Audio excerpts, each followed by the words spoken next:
Oi pessoal, tudo bem? Vamos para o vídeo 3 dessa semana que vai de 19 de abril a 23 de abril. Essa semana encerra o bloco 3 de conteúdos do primeiro trimestre, que a gente chamou de Baixa Idade Média. Então, como a gente sabe, na Baixa Idade Média, aquela realidade que se formou ao longo da Alta Idade Média começou a se desestruturar. Lentamente foi agonizando, enquanto lentamente algo novo foi surgindo no lugar do chamado feudalismo, que é o modo de produção predominante durante a Idade Média. Mas afinal, qual é o novo modo de produção que está se moldando na Baixa Idade Média e que vai atingir o seu ápice na Idade Moderna? É o capitalismo. O capitalismo na sua fase comercial.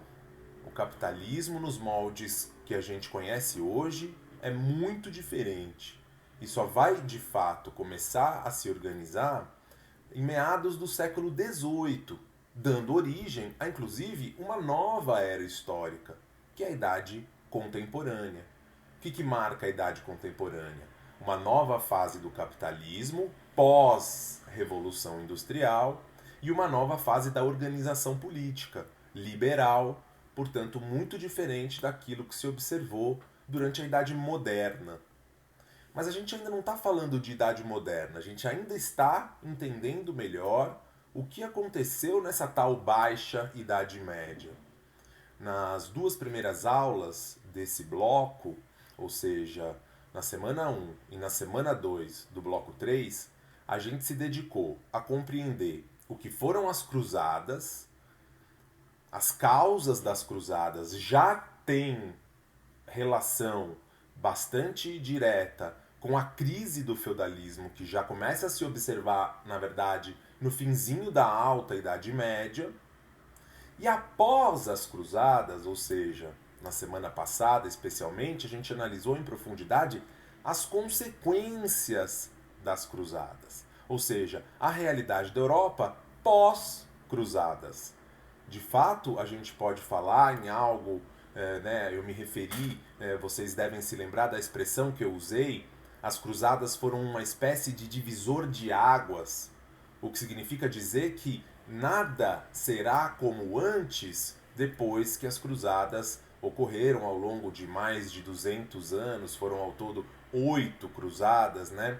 São guerras muito longas, muito duradouras, são 8 episódios, né, assim denominados, enfim. Mas o fato é que essas consequências estão muito ligadas àquilo que a gente analisou na semana passada, ou seja, ao renascimento comercial, consequentemente ao renascimento urbano. O renascimento do comércio, que já era praticado com bastante força na Europa da Idade Antiga. Os romanos eram grandes comerciantes, os gregos eram grandes comerciantes, com destaque para os atenienses. Só que na Alta Idade Média a gente viu que, especialmente na Europa Ocidental, na Europa Central, o comércio tende a desaparecer quase que por completo. Tem exceções, né? Porque a história não é uma ciência exata e eu gosto de reforçar isso com vocês o tempo inteiro. Então, as cidades italianas, por exemplo, permaneceram sendo cidades e permaneceram tendo um comércio extremamente ativo. Mas isso não foi o que aconteceu na parte ocidental, na parte central da Europa. Ali prevaleceu, na Alta Idade Média, depois da queda de Roma, o modo de produção feudal, que a gente viu que tem a ver com uma sociedade ruralizada, que tem a ver com uma economia muito estática, uma economia pouco dinâmica, uma economia baseada em trocas diretas, amonetária.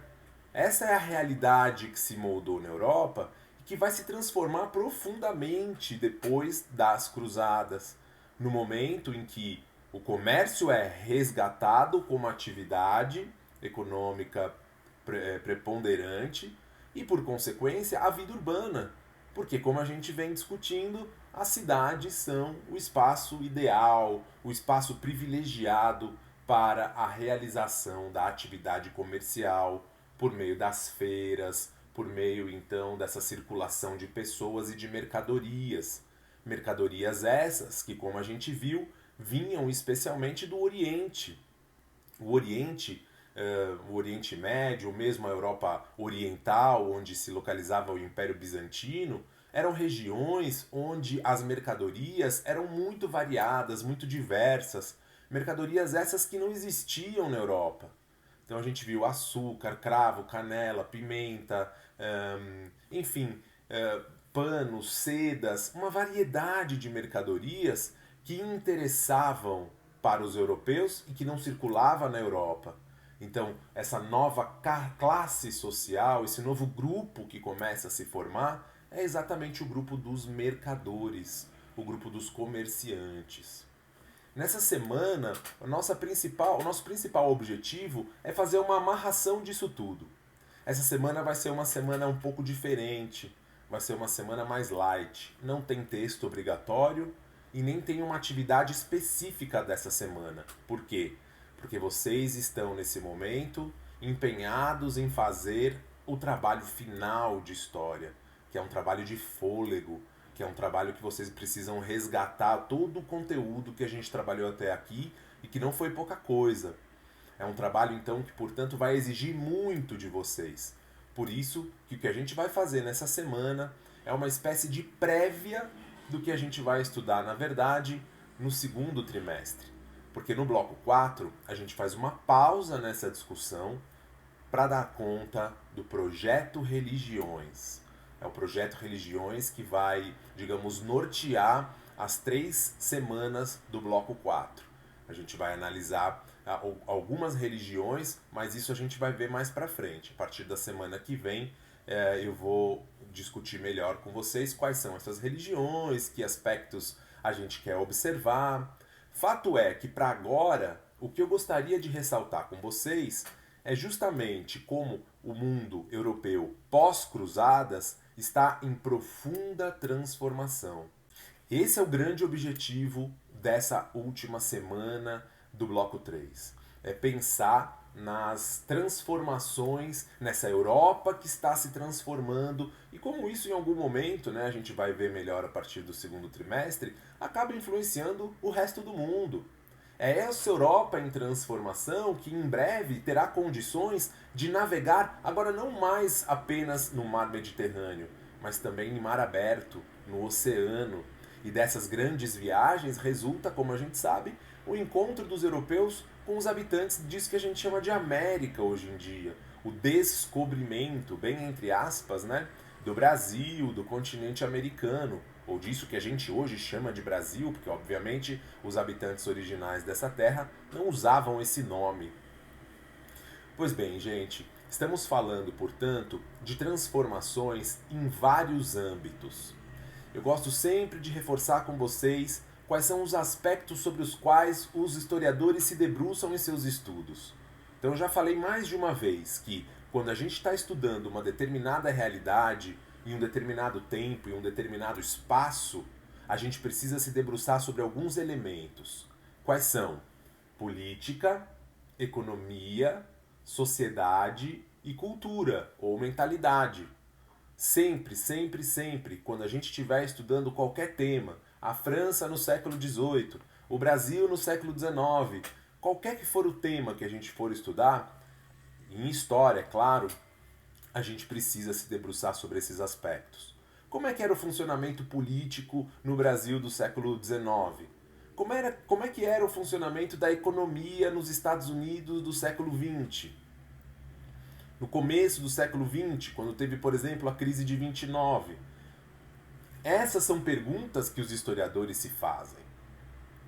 Essas são as perguntas que permitem aos historiadores, e é claro, a vocês, estudantes de história, desbravar, desvendar uma determinada realidade. Pois bem, nesse sentido, é importante que a gente entenda que, na Europa, todos esses aspectos foram fortemente modificados com o ressurgimento do comércio, com o ressurgimento da vida urbana, ou seja, nesse mundo pós-cruzadas, tudo aquilo que a gente identificou, politicamente, economicamente, as questões sociais e até a mentalidade, tudo vai se transformar. É para isso que a gente vai olhar no começo do segundo trimestre, ou melhor, no começo não, ao longo de todo o segundo trimestre. Transformações importantes no âmbito da política.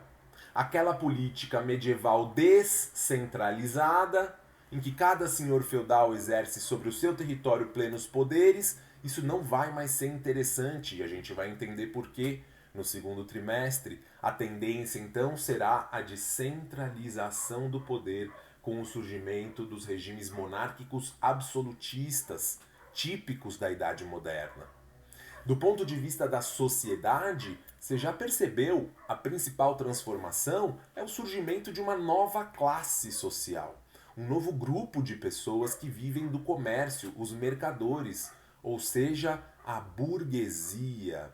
Esse nome agora vai acompanhar a gente em todas as aulas. A partir do segundo trimestre, o que vocês vão me ouvir falar sobre burguesia não está escrito. Quer dizer, é uma classe que passa a ser predominante. É uma classe que passa a ditar as regras do jogo, ainda que com algumas restrições. Porque aquela divisão entre nobres e não nobres vai continuar existindo. Algo com que a burguesia vai conviver durante um tempo, mas lá na frente, já no final da Idade Moderna, a burguesia vai dar um basta nessa divisão entre nobres e não nobres. Tanto é que hoje a gente não tem mais isso. Né? Mas no começo, na formação da burguesia, ela vai precisar, de alguma forma, se conformar com essa realidade, com essa divisão entre nobres e não nobres. Vamos entender isso melhor mais para frente. Do ponto de vista da economia também, você já deve ter percebido quantas transformações estão em curso.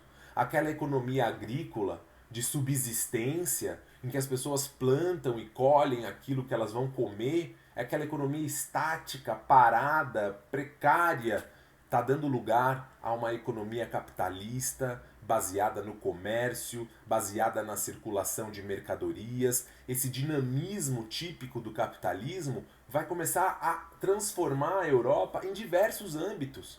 É, na verdade, essa transformação econômica que vai acabar interferindo em questões políticas, em questões sociais e até mesmo na mentalidade. Na Idade Moderna, a Igreja Católica não deixou de ter o poder que tinha, mas surgiram outras igrejas cristãs, como as igrejas protestantes, algo que a gente também vai estudar no segundo trimestre, e surgiu também, ou ressurgiu também, uma forma de pensar o mundo menos teocêntrica. Olha a palavra, teocêntrica, teocentrismo, teo. Essa palavrinha significa Deus. Na Idade Moderna, nesse finzinho de Idade Média para a Idade Moderna, o que vai acontecer é uma profunda modificação nessa forma de encarar o mundo. O teocentrismo vai dar lugar a uma retomada do antropocentrismo. E a palavrinha antropo significa homem. O homem como o centro das preocupações, como o centro do mundo e cada vez menos Deus. Não significa que os homens da era moderna se tornaram ateus ou negaram a existência de Deus, longe disso, mas passaram também a ser mais racionais e valorizar mais a razão. Vamos falar disso ao longo do segundo trimestre. Para encerrar esse vídeo, eu não podia deixar de mencionar como foi que a Idade Média, o final da Idade Média, reservou uma das maiores crises que já se observou na história do mundo. É a famosa crise do século XIV. No século XIV, a Europa viveu uma epidemia. Olha que coincidência, né? A gente está vivendo uma pandemia bastante grave que, enfim, modificou muitas das nossas relações sociais, a forma como a gente vive, nos obriga a andar de máscara por aí, nos afastou do convívio cotidiano na escola. Pois bem, uma das maiores epidemias da história, uma das maiores tragédias humanas nesse sentido, ocorreu justamente nessa Europa do século XIV, portanto ali entre 1301 e 1400. Esse é o século XIV. Em meados do século XIV, por volta ali de 1350, uma doença extremamente séria encontrou terreno fértil para se difundir por toda a Europa. Eu estou falando, é claro, da peste bubônica, uma doença provocada pela picada da pulga do rato.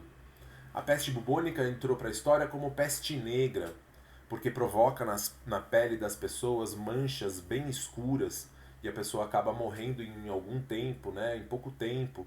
Uma doença altamente transmissível que encontrou naquela Europa porca que a gente tanto fala, né, que a gente vem falando nas nossas aulas, sem nenhuma preocupação de higiene, pessoas pouco asseadas, nenhum tipo de coleta de esgoto, enfim, sujeira a céu aberto.